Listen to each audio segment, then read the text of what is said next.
Khu vườn Lễ Thật xin chào các bạn. Một buổi trưa mát mẻ. Mình đang đứng ở dưới khu vườn của mình. Và sáng hôm nay mình muốn chia sẻ với các bạn một chủ đề cũng khá là thú vị. Các bạn cùng theo dõi và nghe mình trò chuyện cũng như theo dõi xem khu vườn ha. Có những cái cảnh đẹp gì ha. Các bạn cùng theo dõi với mình ha. Mấy cái cục phước của mình đang dọn cỏ đây các bạn, dọn cỏ ở phía dưới khu vườn. Ở đây nó ồn các bạn ha, tại vì có suối đó các bạn. Và mình sẽ chia sẻ suối cho các bạn xem ha.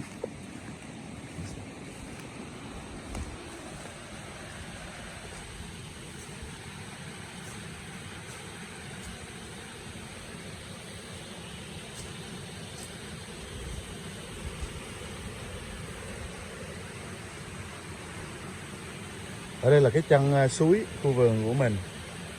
Và bên kia là vườn hàng xóm. Mình quay cho các bạn xem ha. Đây. Suối chảy thú vị không các bạn? Suối chảy.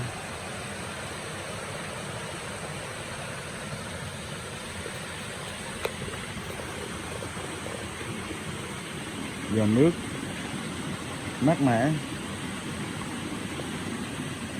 Thì các bạn nhìn ha, hàng xóm họ dùng mấy cái cỏ rồi đó các bạn, rồi lon chai các loại thuốc trên xăng rồi, và dầu ngay suối này các bạn thấy không? Đó, dầu đổ ra đó, rất là ô nhiễm với các bạn. Nhưng mà cái việc đó cũng không phải là chủ đề mình muốn chia sẻ với các bạn sáng nay. Các bạn nhìn suối ha, đây là cái chân suối khu vườn của mình.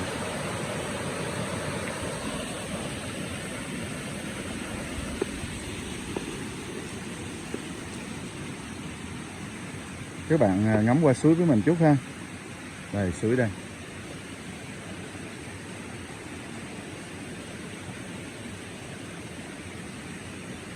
Và các bạn nhìn thấy cái cây tra mình để đấy không? Trà ha. Trà mình chắn ngang qua dọc suối đây các bạn nè. Đúng ra thì mình không có làm mấy cái này đâu các bạn. Nhưng mà vì cái vườn của mình ở này ở dưới đáy vườn đó các bạn, thì ở khu này nó mát và nó nhiều cỏ lắm các bạn.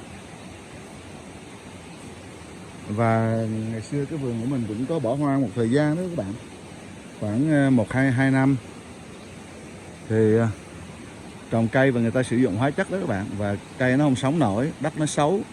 Ở đây họ dùng hóa chất rất là nhiều, sát suối nữa, họ pha chế thuốc rồi họ phun, nên là đất đai nó bị cằn cỗi hết các bạn. Đó, các bạn nhìn cỏ tranh kìa ha, vẫn còn đó, đó cỏ tranh đó, hậu quả của việc dùng thuốc hóa học đó các bạn. Bây giờ mình đang để phục hồi lại. Cái con của mình đang cắt tỉa các bạn, đang dọn xung quanh những cái cây để cho nó sống đó các bạn. Và mình lên phía trên một chút để mình chia sẻ với các bạn về chủ đề này ha, cho nó đỡ suối, nó đỡ ồn ào. Tiếng ồn quá thì các bạn không nghe được mình chia sẻ gì, không nghe được rõ ràng. Đó là dọc suối đó các bạn.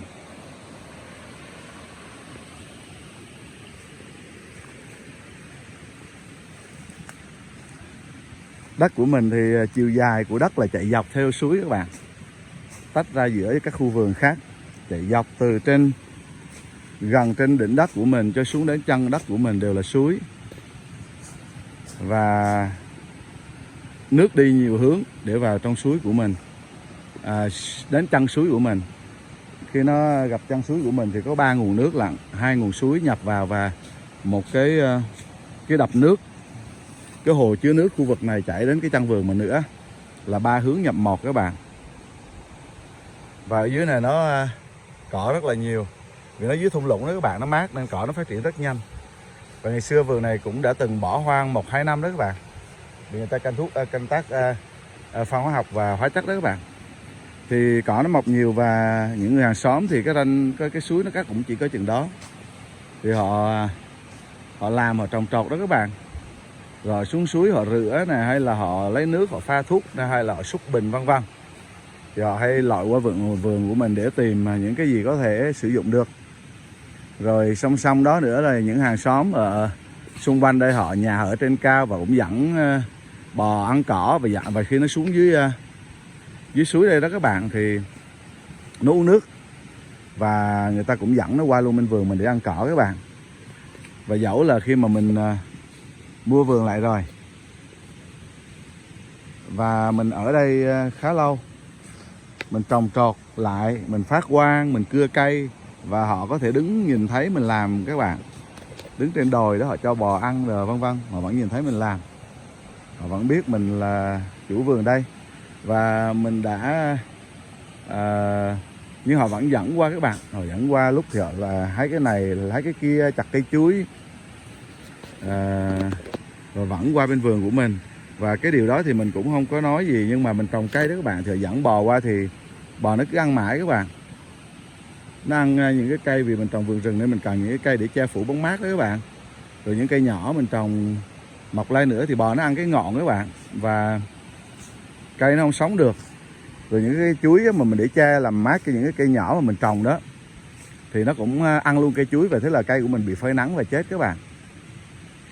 Thì mình cũng có trò chuyện, nói chuyện với họ, nhưng rồi theo thói quen đó các bạn, vì họ đã dẫn nó qua như vậy nhiều năm rồi, và thế là cứ dẫn mãi các bạn, nên thôi mình nghĩ rằng họ không có ý thức được rồi, thì mình phải để tre để chặn những cái lối họ hay qua các bạn.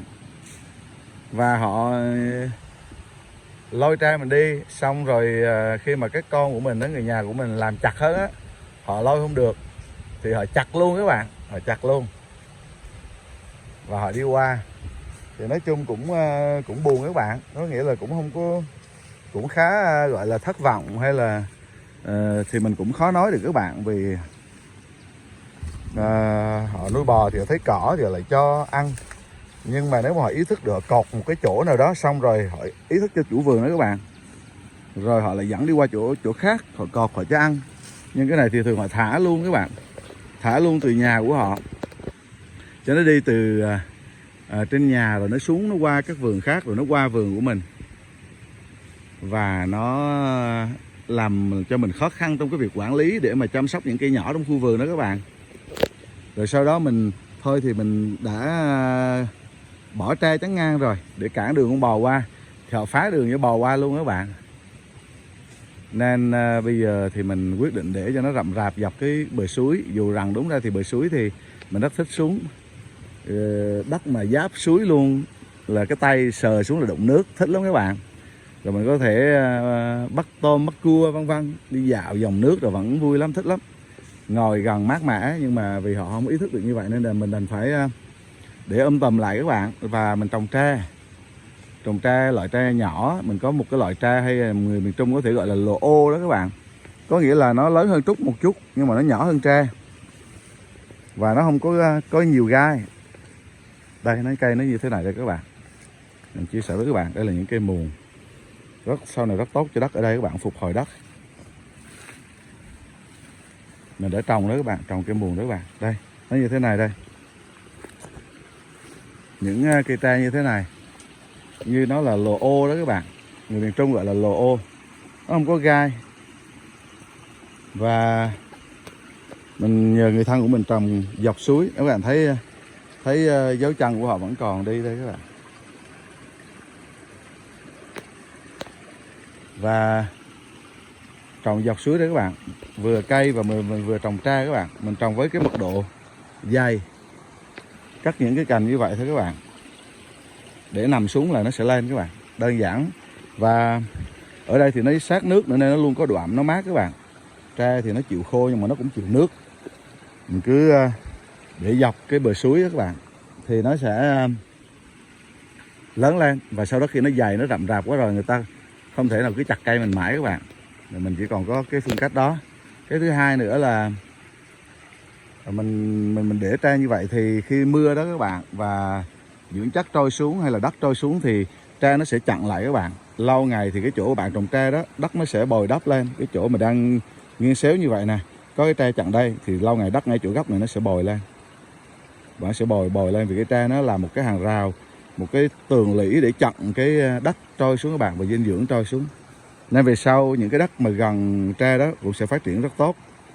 Và cây gần tre đó sẽ phát triển rất tốt các bạn, và nó sẽ giữ đất các bạn không bị trượt xuống suối hay là dưỡng chất trượt xuống suối. Và nó cũng sẽ ngăn được những hàng xóm không có ý thức đó các bạn đi vào trong đất của mình. Rồi cái ích lợi của tre nữa là nó có thể chắn gió các bạn, chắn gió cho khu vườn, và nó có thể chống cháy nữa các bạn. Tre nó giúp cho chống cháy rất là tốt các bạn, hạn chế được việc cháy lan khi nó làm bức tường nước cản lại. Rồi rễ tre thì rất là sâu, nó có thể sâu vài km một cái tre các bạn. Và như vậy thì nó sẽ chặn nước lại, nước đó gọi là cái nguồn nước ngầm ở trong lòng đất của bạn nó sẽ được giữ lại kỹ. Và như vậy thì mực nước ngầm trong lòng đất của bạn sẽ không bị run out, nghĩa là bị chảy ra nhanh đó các bạn, thoát ra khỏi đất bạn và đi xuống suối nhanh đó. Và nó vẫn chảy ra nhưng mà nó sẽ giữ lại được nhiều. Và rễ càng dày thì nó sẽ bện đất lại và nó sẽ giữ lại ở phía dưới sâu đó các bạn, sẽ được rất là nhiều. Không phải là làm cho đất bạn ngập úng, nhưng mà nó sẽ giữ dưới cái lòng ngầm á. Bạn sẽ có những cái hồ trong cái vườn của bạn á, khi nước nó được giữ lại như là cái hồ ở trong lòng đất á, thì chính cái tre là cái mà nó sẽ giữ cho cái nước ở trong cái hồ trong lòng đất đó không có chảy ra nhanh và giữ lại được lâu. Như vậy thì cái mực nước ngầm trong cái đất của bạn á, cái lòng hồ trong đất của bạn á, nó sẽ gia tăng theo thời gian. Và như vậy thì làm gì? Những cái cây trên tầng cao càng ngày nó sẽ càng nhận được thêm nước. Vì cái mực nước ngầm trong cái lòng hồ, trong lòng đất của các bạn đó, nó nhân gọi là gì, nâng lên thì nó sẽ chạm, nó mang độ ẩm gần đến với những cái rễ cây cao hơn. Và mỗi năm như vậy thì những cái cây cao hơn sẽ nhận được cái độ ẩm nhiều hơn.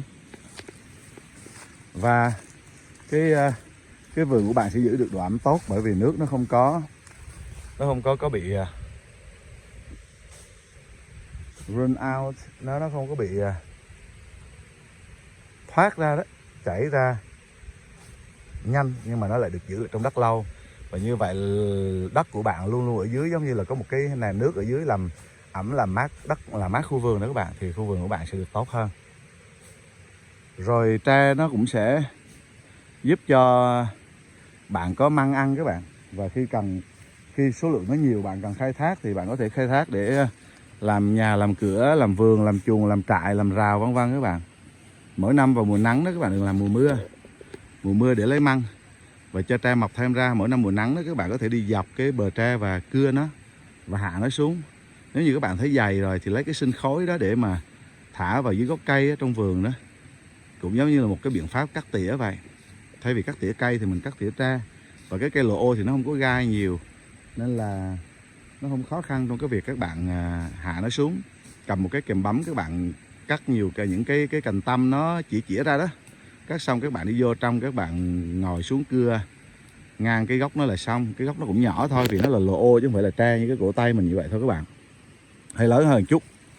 Thì như vậy các bạn vừa không phải ngại là tre nó lớn, nó nguy hiểm, nó khó phá, mà các bạn lại là có tre ở trong vườn để dùng. Nó là họ tre và nó thật sự là tre, nhưng mà gọi là tre nhỏ và người ta phân biệt để gọi là lộ ô. Thì các bạn sẽ có măng qua năm suốt tháng, và mùa mưa thì nhiều nhất. Rồi các bạn có gỗ qua năm suốt tháng để tấp vào trong vườn rừng và làm giàu vườn lên. Các bạn có hàng rào sinh học để hạn chế cháy, và các bạn có được rễ tre đâm sâu để giữ đất không trượt, không sạt lở, mà lại đất càng ngày càng được làm gì dày lên hơn. Bởi vì tất cả những cây cỏ bạn cắt xuống thì nó sẽ được cản lại bởi cái hàng cau đó, cái hàng tre đó, và đất của bạn sẽ được dày lên, nâng lên mỗi ngày. Ngay cái gốc đó, cái gốc xéo đó nó sẽ được bằng lên, cao lên, bồi thêm đất vào. Vì nó không trôi xuống suối nhưng nó bị tre chặn lại và nó giữ lại đó. Và rễ của nó đâm sâu, nó có thể giữ cho vườn của bạn nước nhiều hơn, và nước dự trữ trong lòng bạn nhiều hơn khi bạn khoan xuống để bạn dùng nước để uống. Hay thậm chí là nếu có những bạn thích tưới thì tưới, nhưng mà mình làm vườn rừng thì mình không tưới, thì nguồn nước dự trữ trong lòng của vườn của bạn sẽ nhiều hơn. Như vậy thì đến cái mùa nắng hạn đó thì những nơi khác nước nó đã khô hết rồi, thì vườn của bạn vẫn còn độ ẩm, và như vậy nó sẽ vượt qua những thời khắc nghiệt.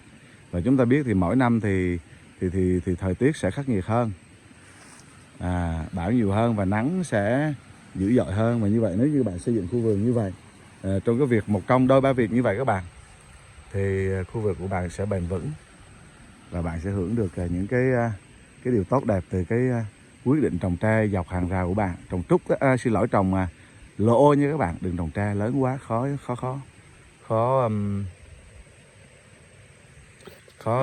cưa nó, khó xử lý nó.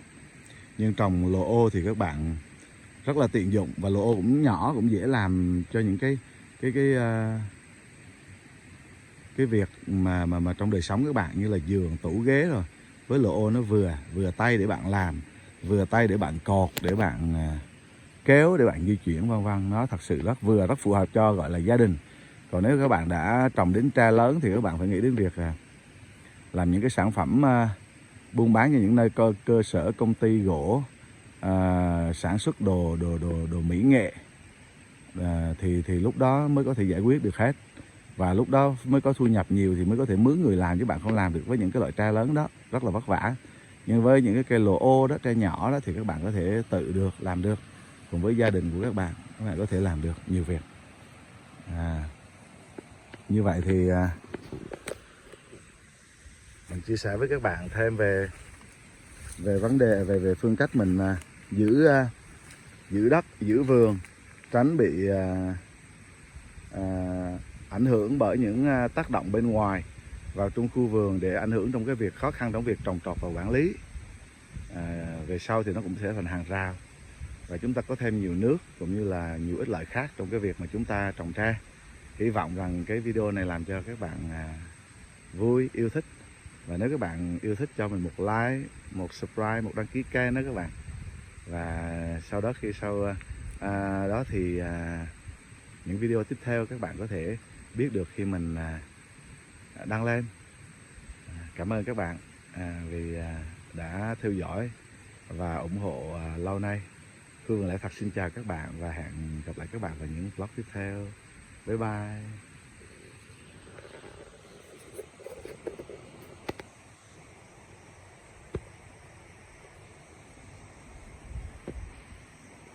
Đó là bụi tre nhỏ đó các bạn, bụi lộ ô đó, mình đến đây để quay các bạn thấy.